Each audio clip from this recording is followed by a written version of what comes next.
There's a mechanic named Richard Stewart Williams who was 20 years old, fresh out of his apprenticeship at the Aston Martin factory in Newport Pagnell when a famous actor hired him to look after a private garage. That actor treated his wives badly, stayed cold toward his children, and reportedly staged a cardiac episode to abandon a film production, only to turn up days later at a London restaurant with Princess Margaret on his arm. The cars, though, he looked after with extraordinary care, with a consistency he could not manage anywhere else in his life. The young mechanic who benefited from that attention eventually founded R.S. Williams, one of the most respected Aston Martin restoration workshops in the world. A man who was incapable of sustained human connection accidentally launched a classic car dynasty, and that tells you almost everything you need to know about Peter Sellers.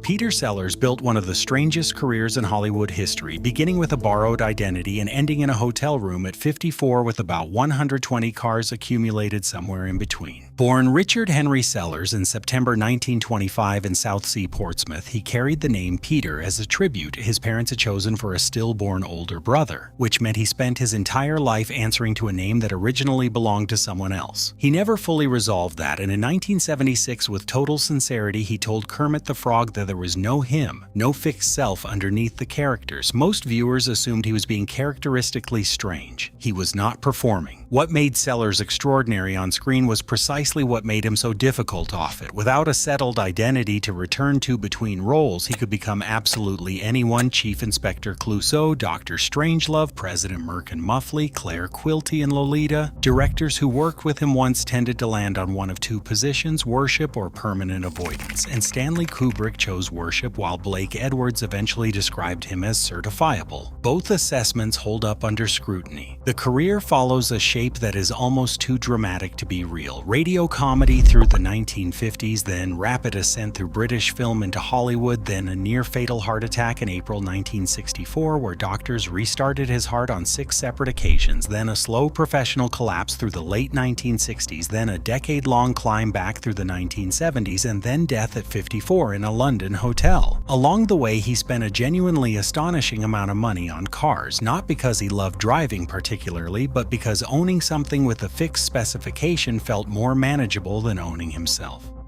The Goon Show, which ran on BBC Radio from 1951, gave Sellers something more useful than fame. It confirmed that he could disappear into a character so completely that the physical person underneath became irrelevant. Radio comedy demands that since the audience has nothing to look at, Sellers discovered he was exceptionally good at becoming someone else when nobody could see him. That preference for character over self stayed with him for the rest of his life. Spike Milligan, his collaborator on the show and one of the few people who remained a genuine friend, understood it better than most. The film career moved fast once it started. The Lady Killers in 1955 with Alec Guinness brought him first billing, The Mouse That Roared in 1959 caught Hollywood's attention, and Lolita in 1962 under Kubrick established him as someone operating at a genuinely different level to most of his contemporaries.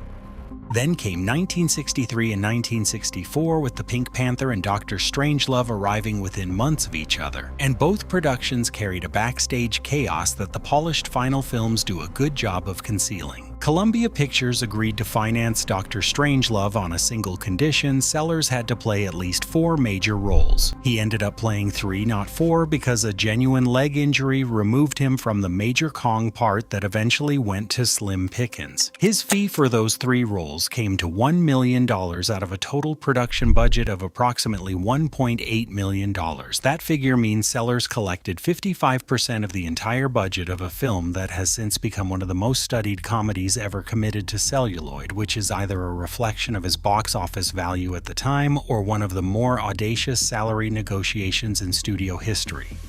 Then in April 1964, the coronary thrombosis arrived. His heart stopped, restarted, and stopped again, with doctors bringing him back across 6 separate attempts. He was 38 years old at the height of his powers and was technically dead multiple times in a single afternoon. Here is where it gets interesting, though. The man whose heart had required that many attempts to keep beating was photographed shortly afterwards at a London restaurant, apparently in reasonable health, with Princess Margaret. Director Peter Medic, who later made a documentary about the catastrophic 1973 production Ghost in the Noonday Sun, believed Sellers had established a pattern for exactly this kind of dramatic exit. The evidence, as they say, is circumstantial.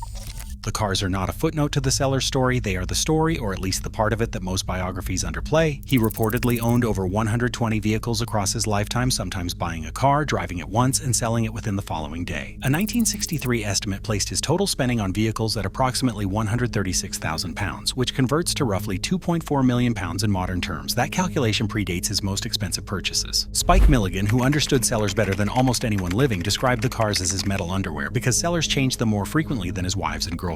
That line is devastating and accurate in equal measure. The collection covered serious ground. A 1930 Austin Heavy 12 open-road tourer named Old Min, named after a Goon Show character, was originally purchased by Milligan before passing to Sellers when Milligan lost his driving license. A 1959 Bentley S1 Continental Sports Saloon by H.J. Mulliner, one of just two ever built to that coachwork specification. A 1962 Aston Martin DB4 GT, chassis number DB4GT0157R, appeared on screen in The Wrong Arm of the Law in 1963 and therefore has the rare distinction of being both a personal vehicle and a working prop. The centerpiece of the collection was the 1964 Aston Martin DB5 Convertible chassis DBC1512R, finished in Caribbean pearl with dark blue Connolly leather trim. Only 1,021 DB5s were ever manufactured, and a mere 123 of those left the Newport Pagnell factory as open-top convertibles, which places this specific car in an extremely small group of survivors. Sellers bought one. After passing through his ownership, the same DB5 convertible went to the Earl of Snowdon, husband of Princess Margaret, and then to their son Viscount Linley. The provenance of that single car reads like a seating plan for an unusually well-connected dinner.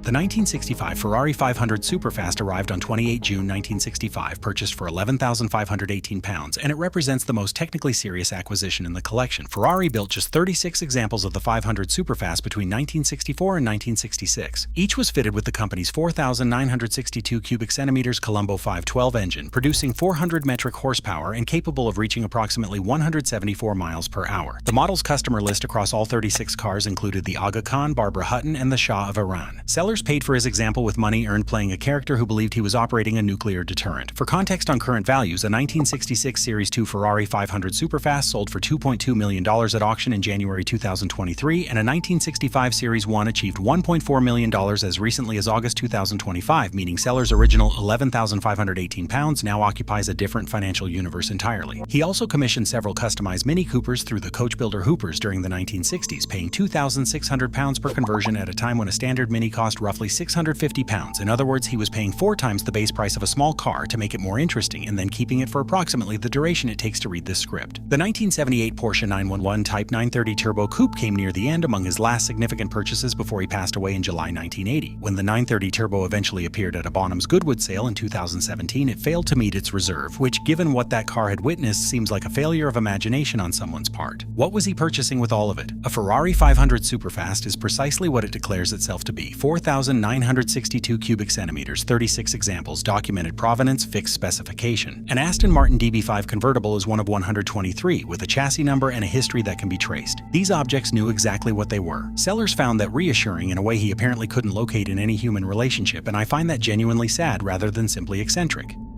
Career rehabilitation came through the return of the Pink Panther in 1975, a film that cost $3.7 million to produce and that earned approximately $33 million at the box office in nominal, unadjusted figures. That ratio tends to have a clarifying effect on studio executives who had previously written someone off. 2 more Pink Panther films followed, and then Being There in 1979, directed by Hal Ashby, earned Sellers a Best Actor Oscar nomination and a Golden Globe win, confirming that the rehabilitation was real and not simply commercial. He passed away on the 24th of July 1980 at the Dorchester Hotel in London following a massive heart attack at the age of 54. His 4th wife, Lynn Frederick, was with him. His children from earlier marriages described a father who was largely absent and, when present, frequently unkind. David Niven's remarks at a tribute event cataloged the full range: expensive, difficult, ungracious, despotic, bitter, depressed, lonely, self-destructive, and arrogant. Niven delivered all of that and then called Sellers a genius. Both things were true at the same time.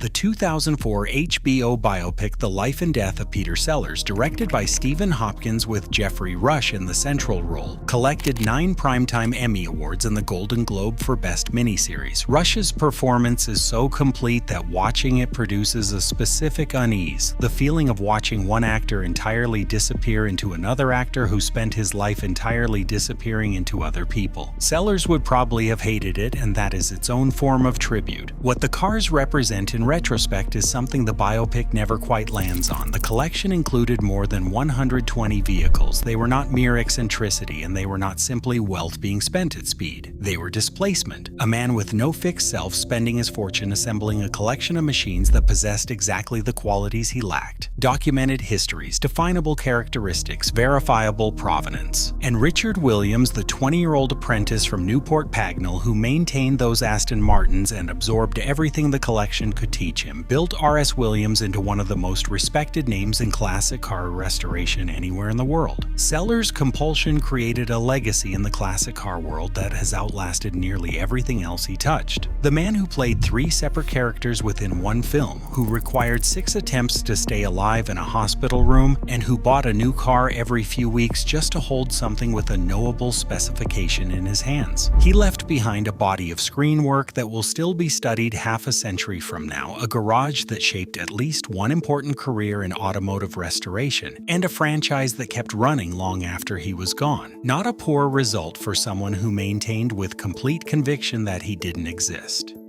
If you've ever caught yourself more interested in the car on screen than the actor driving it, you're already the kind of viewer this channel is built for.